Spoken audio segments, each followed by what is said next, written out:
Aumento ou diminuição de qualquer substância metabólica do nosso corpo é consequência de um problema. Varrer a sujeira para baixo do tapete, né? Ou seja, ó, o triglicerídeo está alto. Por que ele está alto? Lesão mitocondrial. Agora eu tomo um remédio que baixa o triglicerídeo. Ó, baixou o triglicerídeo. Resolveu a lesão mitocondrial? Claro que não. Lesão mitocondrial vai levar a infarto, derrame, Alzheimer, Parkinson, doença autoimune, câncer. Tudo que a gente não quer ter vem da lesão mitocondrial. E varrer sujeira para baixo do tapete não resolve problema. Vamos lá. Bom dia. Vamos lá então. Atendendo a inúmeros pedidos. Vamos falar então de triglicerídeo, esse assunto tão polêmico que não deveria ser polêmico, mas eu entendo por que é. Gente, vamos entender então, vou explicar aqui com detalhes para vocês o metabolismo do triglicerídeo. Começando, né, como eu sempre gosto de começar explicando primeiro que o nosso corpo, ele não produz nada de ruim. Tudo tem motivo, função e razão. Não faz o menor sentido a gente chamar qualquer coisa de ruim ou perigosa dentro do nosso corpo. O desequilíbrio que a gente gera é que é perigoso, né? A gente gera problemas, o corpo não. Né?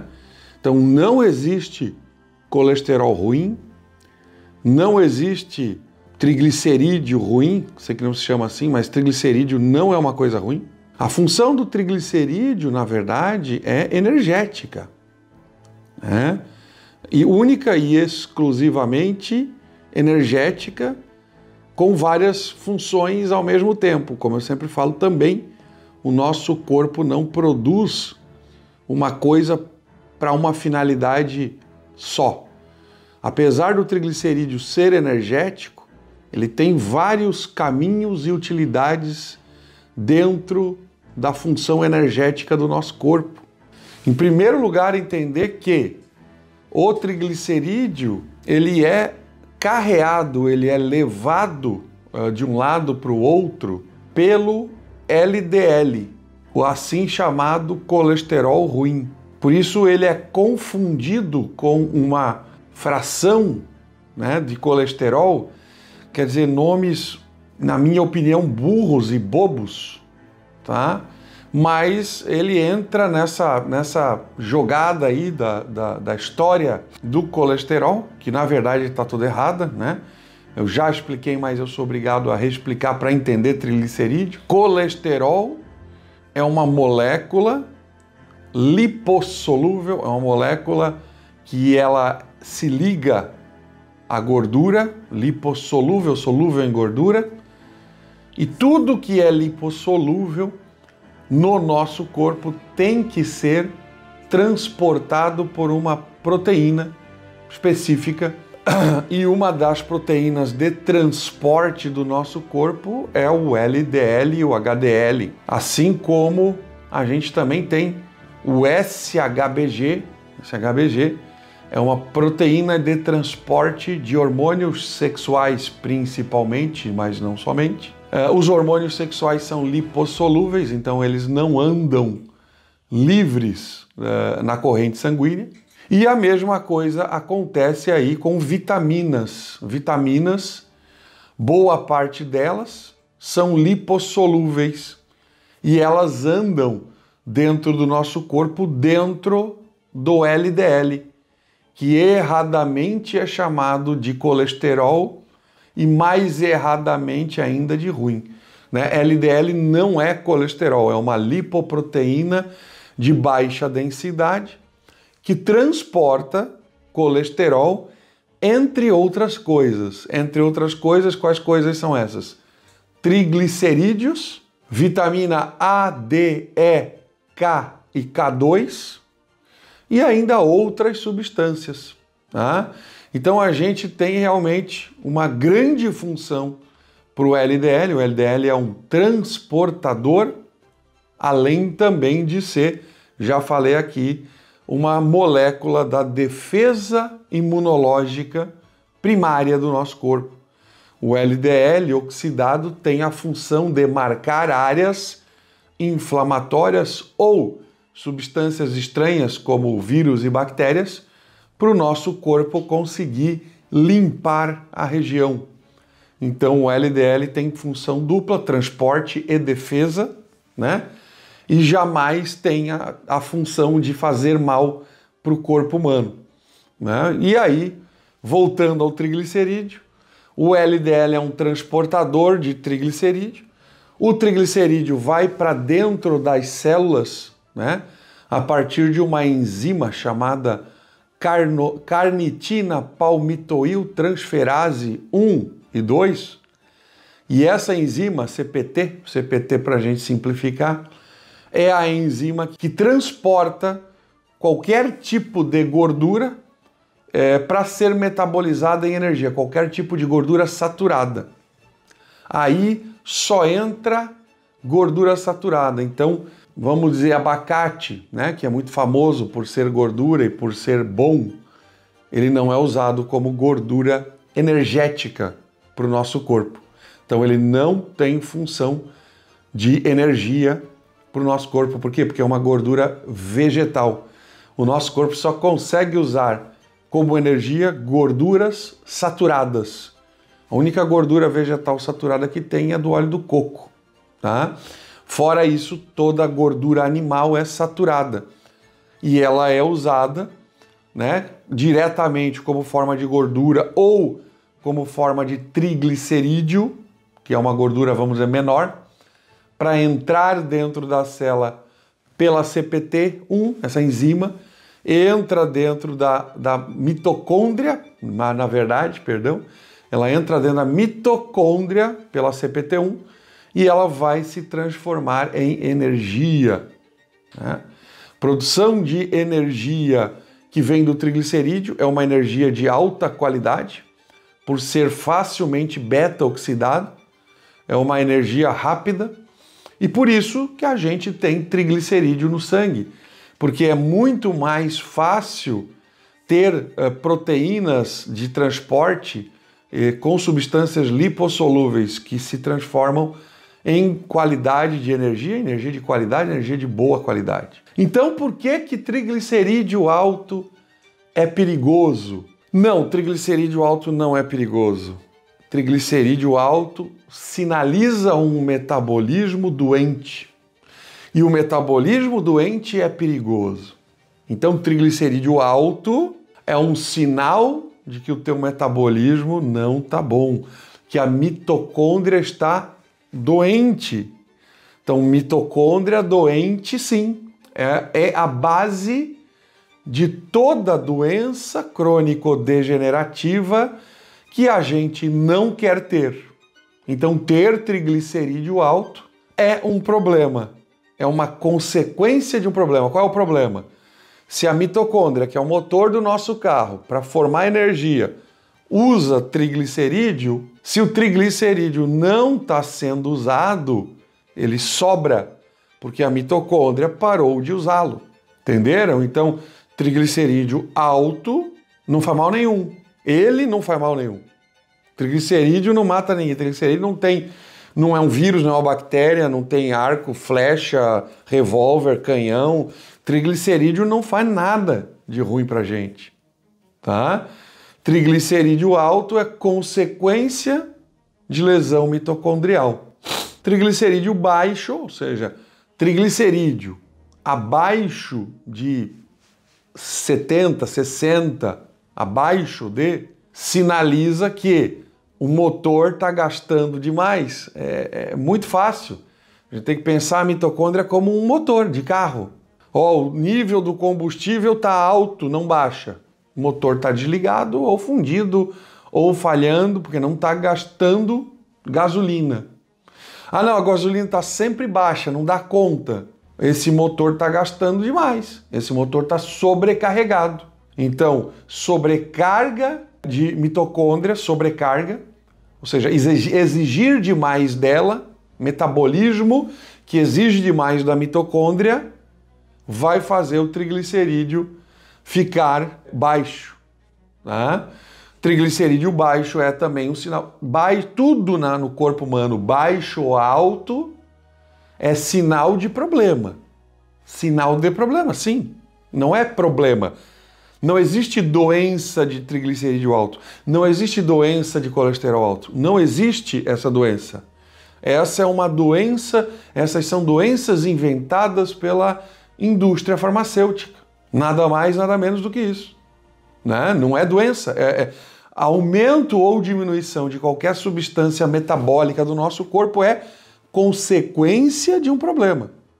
E varrer a sujeira para baixo do tapete, né? Ou seja, o triglicerídeo está alto. Por que ele está alto? Lesão mitocondrial. Agora eu tomo um remédio que baixa o triglicerídeo. Baixou o triglicerídeo. Resolveu a lesão mitocondrial? Claro que não.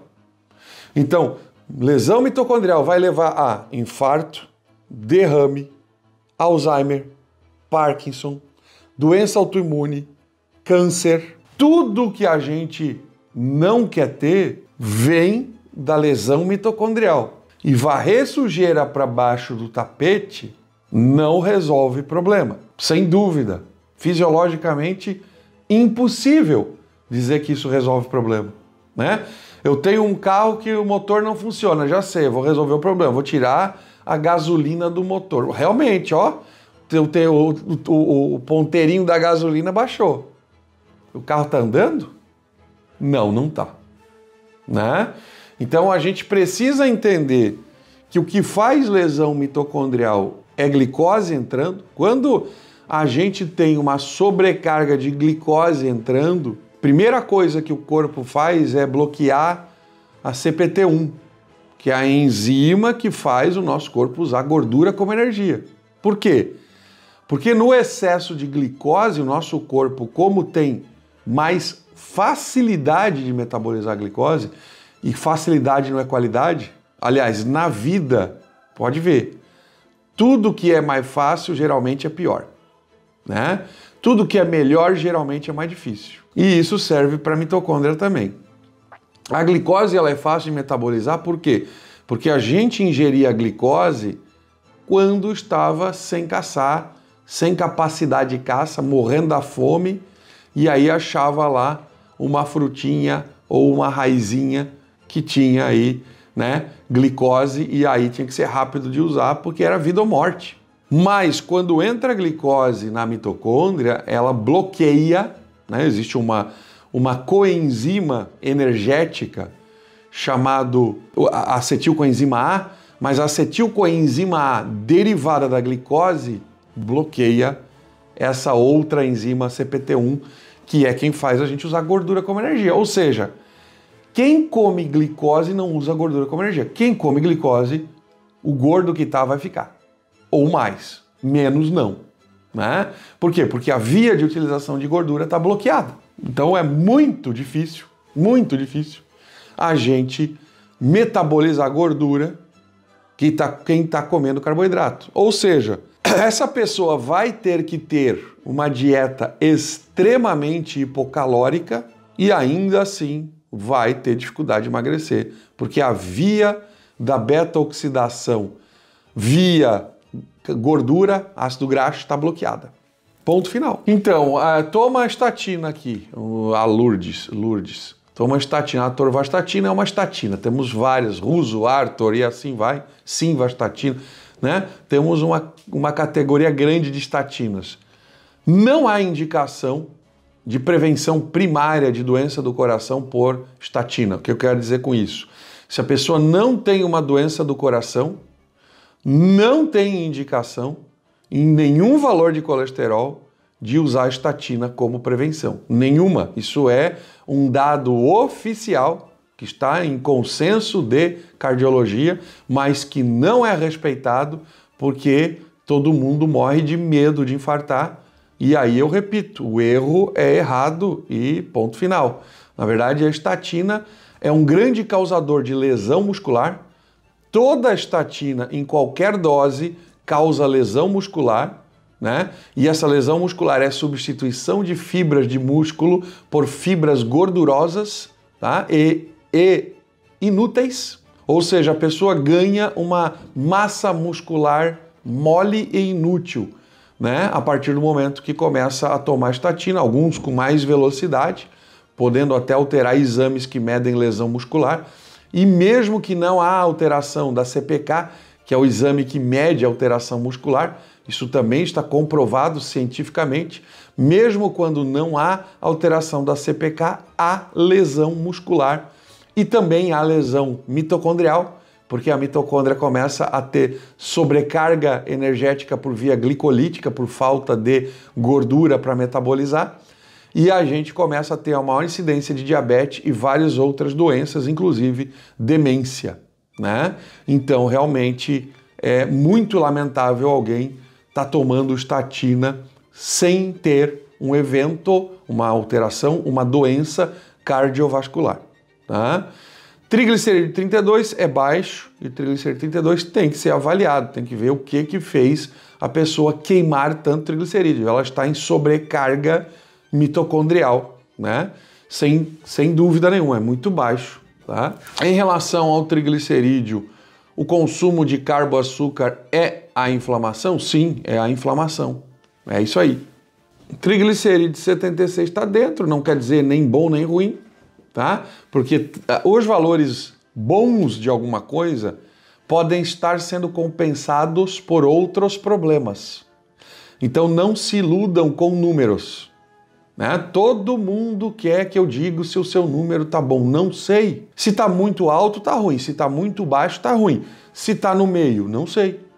Porque, por exemplo, a pessoa pode ter uma lesão mitocondrial e essa mitocôndria está sendo forçada a trabalhar por processos inflamatórios, por hormônios inflamatórios, e aí isso vai baixar o triglicerídeo que devia estar alto, entendeu? E aí vai normalizar. E aí vai estar na faixa do normal.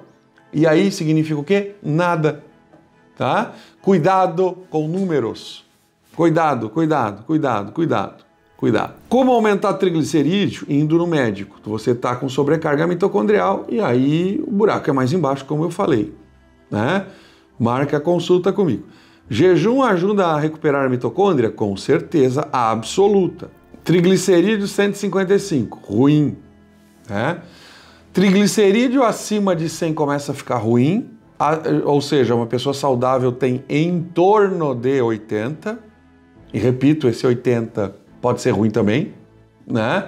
Acima de 100 começa no ruim, acima de 130 é ruim, ponto final, né? Ruim, não o triglicerídeo, o que está causando esse aumento é ruim. Deixar bem claro, triglicerídeo nunca é ruim. Triglicerídeo 53, a médica diz que tá ótimo, o problema é dela, né? Ou teu, não sei, tá?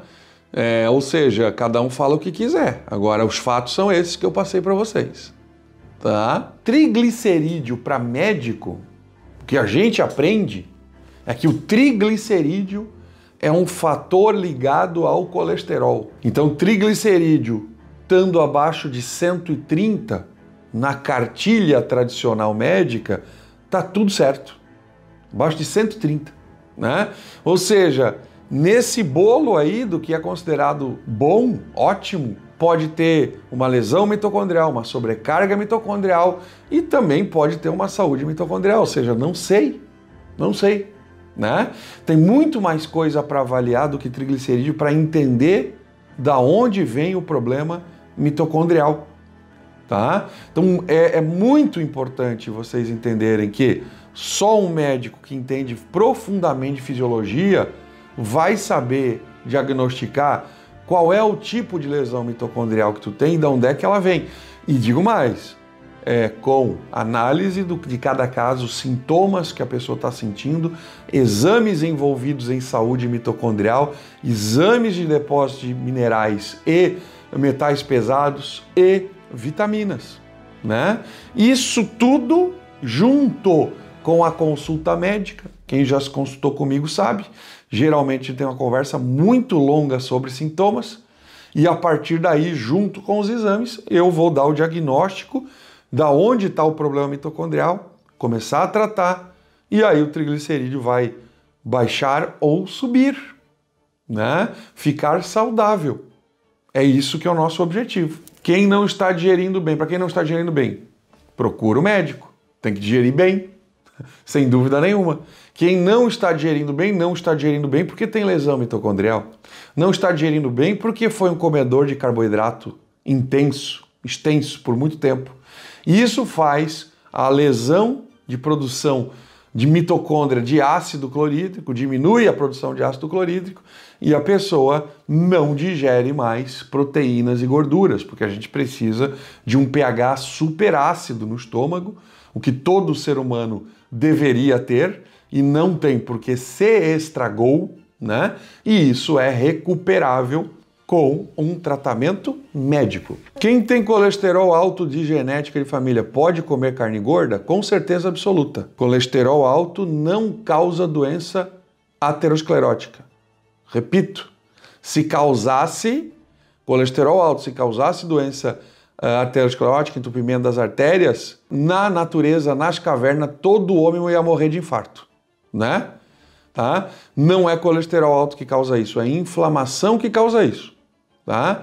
Inflamação causa isso. Não tem uma relação de aumento de colesterol, não existe essa relação. Existem vários artigos científicos extremamente questionáveis e comprometidos com interesses econômicos dizendo que colesterol alto causa doença aterosclerótica. Agora, a fisiologia da aterosclerose é mediada por lesão mitocondrial do músculo liso das artérias, né? As artérias têm músculo, o músculo liso, a mitocôndria está doente. Por que essa mitocôndria está doente? Glicose, né? Aí há uma entrada de colesterol oxidado para sinalizar essa doença. Então o colesterol diminui a velocidade de progressão da doença, né? Por quê? Porque ali vai macrófago para limpar a lesão muscular que está causada pela glicose, só que como a pessoa continua comendo glicose, né? Essa lesão começa a aumentar, o corpo não dá conta de resolver e aí começa a acumular macrófago.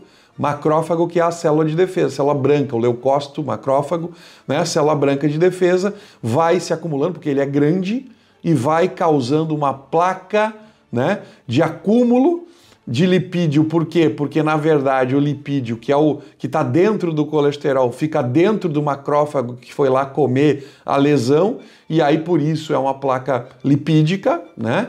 E essa placa, na verdade, é causada pelo macrófago, e aí chega uma hora que o corpo não aguenta e entope uma artéria, né? Mas esse colesterol que está entrando ali é um fator de proteção e não causal, né? Está diminuindo a velocidade da doença. Então, sim, quem tem colesterol alto familiar pode comer carne gorda à vontade. Só não pode comer glicose, a causa, né? Carboidrato, né? Essas pessoas que têm mais colesterol têm mais sensibilidade do sistema imunológico, ou seja, provavelmente são pessoas que se defendem melhor quando tem uma virose, uma bactéria, né? Por quê? Porque tem mais sistema de defesa, naturalmente, é uma alteração genética. Então, elas estão melhores defendidas de problemas. Porém, se estiver inflamando a artéria, talvez, sim, tem alguma coisa direcionada a esse lado, talvez o entupimento seja um pouco mais rápido. Não é certeza, é uma possibilidade. Então, essa pessoa não deve se inflamar comendo glicose. Nem um cafezinho sem adoçar? Melhor sem adoçar, né? Mas recomendar eu não recomendo. Dizer que é bom não é. Para quem tem lesão mitocondrial, não é bom. Em nenhuma quantidade, né? Então, essa é a verdade, dura. A relação triglicerídeo-HDL é confiável para diagnosticar o risco cardíaco aumentado? Com certeza não. Com certeza não. Tá? Hoje está mais do que claro e publicado, cientificamente falando, que qualquer relação de frações de lipoproteína não tem utilidade nenhuma no risco de doença cardiovascular. Nenhuma. Nem LDL, nem HDL, nem LDL medido direto, nem relação triglicerídeo-HDL, tá? Não tem fundamento nenhum, quer dizer, tem fundamento, mas não funciona, tá? Para a gente medir risco cardíaco, na minha opinião, é resistência à insulina. Número 1, resistência à insulina. Número 2, ácido úrico. Número 3, triglicerídeo puro, né? Por quê? Porque isso está medindo lesão mitocondrial. Aí sim. Agora, relação com lipoproteínas, com LDL, HDL, né? Colesterol não HDL, né? Quer dizer, é outro nome ridículo, porque não existe colesterol não HDL, né? Mas tudo bem, colesterol não HDL. Ou seja, todas as lipoproteínas não têm relação. O que tem relação com a aterosclerose, tem relação com o risco cardíaco, são as lipoproteínas oxidadas, né? No Brasil, a gente tem um exame de sangue que mede lipoproteína não oxidada, ainda assim que eu sei em pouquíssimos laboratórios, é um exame bem caro. Não é o melhor exame, porque nos Estados Unidos se usa ressonância magnética para medir tamanho de partícula de lipoproteínas. E aí sim eu tenho uma relação da lipoproteína oxidável, que tem uma relação indireta, ou indireta, mas mais precisa, com risco de doença cardiovascular, tá? Isso tá tudo muito claro, muito publicado, e a gente está realmente na época das carroças quando a gente fala em exame de colesterol aqui no Brasil, tá? A gente está na época das carroças. Esse tipo de medição e de comparação com lipoproteínas, né, de alta, média e baixa densidade não tem validade científica nenhuma, tá?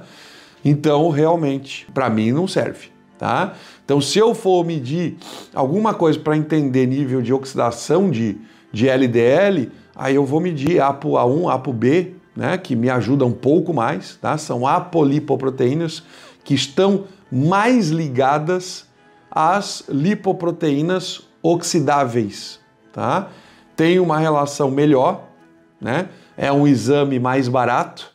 Então, para o dia a dia, para um screening, são um dos fatores que eu uso para risco cardiovascular. Porém, na prática, quer dizer, apesar de tudo isso fazer sentido na teoria e estar com publicação científica forte para isso, na prática eu vejo muito mais doença cardiovascular em pacientes com resistência à insulina, né, e com aumento principalmente de insulina, triglicerídeo e ácido úrico, do que com alterações das lipoproteínas oxidáveis. Quem come todo dia 5 ovos há 20 anos e não tem nada? Tem, só não sabe, né? Se for analisar saúde intestinal completa, fazer um coprológico funcional bem feito, se não tiver uma alteração importante do sistema imune digestivo, eu realmente vou mandar para a NASA para estudar, né? Então, as doenças autoimunes são silenciosas e é claro que existem pessoas mais tolerantes e pessoas menos tolerantes à inflamação crônica da mucosa intestinal. Mas uma hora a coisa estoura e geralmente a coisa que demora para estourar, o barulho é maior, não é? Ó, triglicerídeo 111, sinto muita fadiga. Um exame não diz nada, um exame sozinho não diz nada. Tu pode estar com 80 de triglicerídeo, a tua mitocôndria pode ter ido pro pau, pro beleléu, como eu falei. Existem situações que compensam outras situações, situações que descompensam outras situações. Por isso que o médico tem que entender da fisiologia inteira, né? Por isso que a gente está aqui há mais de 100 dias fazendo live quase todo dia e sempre tem assunto novo. Por quê? Porque não tem um exame para diagnosticar uma coisa. Isso não existe. Nunca vai existir, né? Então, fadiga sim, né? Sintoma é mais importante do que exame, né? Na medicina, a gente aprende uma frase que é uma máxima, que é uma frase que eu acho linda e maravilhosa, só que não aplica, né? Chama: a clínica é soberana. A clínica é soberana. O que é clínica? Clínica é isso. É sinais e sintomas. Então, se tu tem sintoma de lesão mitocondrial, tu tem lesão mitocondrial. E se o exame não está mostrando isso, está pedindo o exame errado, porque está em outro lugar a lesão, né? Então, fadiga intensa é lesão mitocondrial. Não tem outra causa. Aí é a causa dessa lesão mitocondrial que tem que ser entendida, né? Que pode ser muitas. Sobrecarga de adrenalina, falta de cortisol, sobrecarga de açúcar, sobrecarga de metal pesado, poluentes orgânicos. Meu Deus, a lista é grande. Deficiência de nutrientes, né? Excesso de nutrientes. Então, a lista é muito grande para fazer um diagnóstico e o entendimento sobre essa lista tem que ser maior ainda. Gordura animal saturada, ela é utilizada pelo organismo, não é eliminada. Ela não é um veneno, ela é uma maravilha da natureza. Né? Vamos parar com essa limitação de conhecimento tão grave que a gente tem, principalmente relacionado ao medo de gordura, né? Temos inúmeros livros maravilhosos aí, né? Inclusive um chamado Gordura Sem Medo, né? Então a gente tem inúmeros livros, inúmeras provas científicas, né? E fisiologia que eu acabei de falar. A gordura saturada é usada como energia por uma mitocôndria saudável. Por que ela tem que ser eliminada, né? Não entendi. Comer carne e ficar enjoado, vomitar, o que pode ser? Deficiência de digestão. Tua digestão está doente. Você precisa consultar com um médico que entenda de fisiologia, tá? Com um médico fisiologista, sem dúvida nenhuma, tá? Muita gente já atendia assim e a gente trata o sistema digestivo e a pessoa não enjoa mais, não vomita mais, não está digerindo, tua digestão está um desastre, é isso, tá? Vegetarianos que são atletas e não têm doença. Por enquanto, querida, não tem doença até ter doença, né? O ser humano, o corpo humano não quer ficar doente. Então não é ser vegetariano que vai te deixar imediatamente doente. Ser vegetariano é o consórcio da doença. E como todo bom consórcio, uma hora tu é sorteado e ganha a doença, tá? Então, quem quiser achar que vegetariano é saudável, eu não posso proibir, não estou aqui para proibir ninguém. Agora, todo o conhecimento e entendimento de fisiologia, eu posso falar de fisiologia com qualquer um vegetariano ou vegano, e eu quero que ele me explique por que a piridoxina, que é a B6 de origem vegetal, é tóxica para todo ser humano, né? Por que os oxalatos são tóxicos para o ser humano e tem todos os vegetais? Por que o ácido fítico é tóxico para o ser humano e tem em quase todos os vegetais? Né? Por que gliadinas tem em vegetais? Eu vou dar uma lista, eu vou ficar falando até amanhã. Então, não existe vegano, vegetariano saudável. Existe, ele está, primeiro, compensado por ser um atleta e treinar e dar resultado, claro que dá, né? Então ele está treinado e doente. E a doença vai estourar mais cedo ou mais tarde.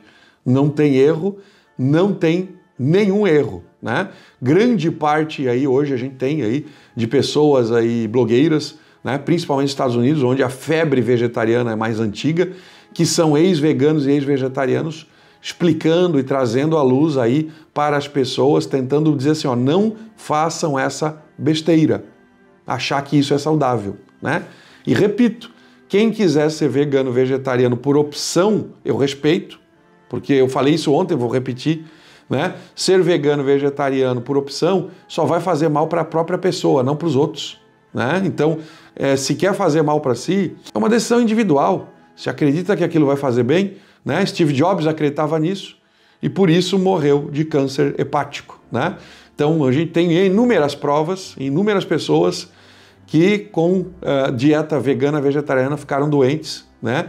E ou vivem mal se arrastando e não sabem por quê. Uma hora vai acontecer, né? Com todo mundo que está contra o próprio corpo, tá? Uma criança de 3 anos está com colesterol alto. Médico diminuiu o consumo de carne. Passou leite desnatado. O que eu vou dizer? Ridículo. O colesterol não vem da gordura, vem da inflamação. Uma criança que está com 3 anos e está com colesterol alto é porque está comendo açúcar, carboidrato, farinha láctea, nã, seja lá o que for, leite, né? Extremamente inflamatório. Essa criança quer baixar colesterol? Come comida de ser humano, carne gorda, sal e água. Acabou. Sou movida a café. Como posso tirar o vício? Tratando tua mitocôndria, consultando com um médico. Quem é movido a café está com lesão mitocondrial grave, né? Café é o que eu falei, pega um motor que está fundindo e faz pisar no fundo, esse motor fundindo, aí ele anda, fundindo mais ainda, né? Então tu está com uma lesão. Quem está dependente de estimulantes, seja cafeína, Venvance, Ritalina, né? E essa pessoa está com lesão mitocondrial grave, sem dúvida nenhuma. O café em si é ruim? É. Mesmo o café sem cafeína tem outros estimulantes, chamados xantinas. Xantina é tão ruim quanto cafeína, tá? Claro, o café descafeinado tem um problema a menos. Resolveu o problema? Não, não resolveu. Mas é menos ruim. A renina angiotensina aldosterona, talvez teve um erro de digitação ali, de correção, corretor, ele é bloqueado pelo sal, tá? Sal refinado bloqueia o sistema. É justamente o sódio que diminui o sistema renina angiotensina aldosterona. Então eu não sei qual besteira te falaram, mas é o sal refinado que ajuda a gente a não ser hipertenso. Muito mais do que o sal não refinado. O sal integral é bom para tudo. Agora, especificamente, quem faz feedback negativo na aldosterona é o sal refinado. Sim.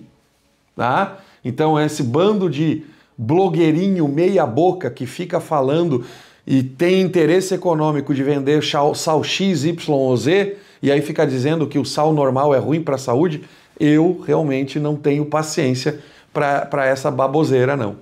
Tá? Quanto de água mineralizada tem que tomar em um jejum de 24 horas? O quanto precisar.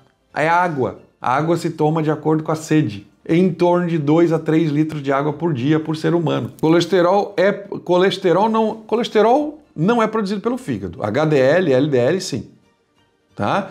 Colesterol é uma molécula derivada da gordura usada para produzir hormônios, tá?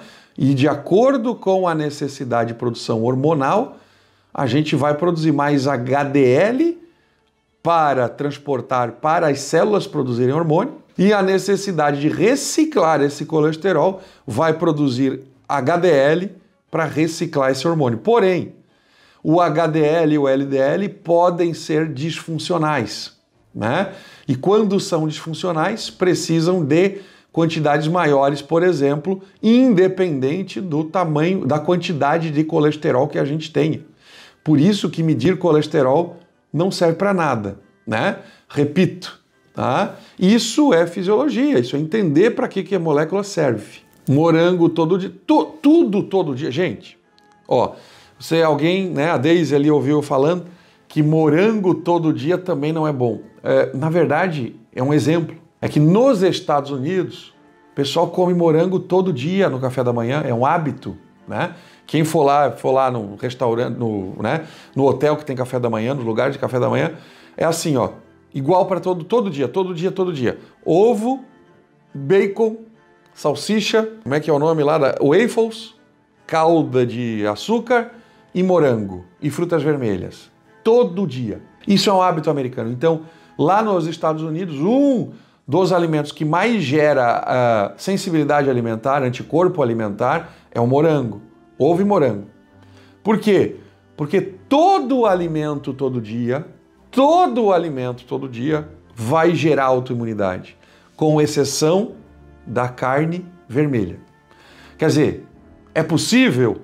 É possível. Eu nunca vi, mas é possível até a carne vermelha todo dia fazer isso. Por que não faz? Porque é o alimento essencial do ser humano. Agora, eu como alface todo dia. O alface vai te fazer mal. Eu como cenoura todo dia. a cenoura vai te fazer mal. Entenderam? Tá? Não é um alimento ou outro, não é o ovo, né? Porque eu falei do ovo, virou essa, né, essa loucura que aí engajou aí todo mundo, nossa, o ovo, não. Qualquer alimento que não seja carne vermelha todo dia vai provavelmente te fazer mal, quase de certeza. Peixe, frango, pode, porco, né? Peixe é um dos principais carnes, aí, um principal animal que pode causar sensibilidade alimentar, tá? Peixe é o principal, raro, não tão raro, né? Animais em geral menos, porque a gente é carnívoro, tá? Mas, né, o peixe, não sei exatamente por quê, provavelmente porque a gente não comia tanto assim, né? Não era tão frequente, talvez algumas populações mais ribeirinhas, tá? Mas o peixe pode fazer isso sim, tá? Bom, gente, por hoje é isso, tá? Acabamos, foi muita coisa aí, polêmica, né? Caldo de osso sem tempero não é um problema, mas a gente pode ter reação estaminérgica contra caldo de osso, por exemplo, né? Para quem já não está saudável, tá? Mas pode todo dia, para quem não tem reação estaminérgica. Muito obrigado, tá? Prazer estar aqui conversando com vocês. Qualquer dúvida, manda em direct aí que a minha equipe vai atendê-los com carinho, tá bom? Um grande beijo, bom fim de semana para todos. Segunda, a gente tá de volta. Um abraço, beijo. Aproveitem o fim de semana. Tchau, tchau.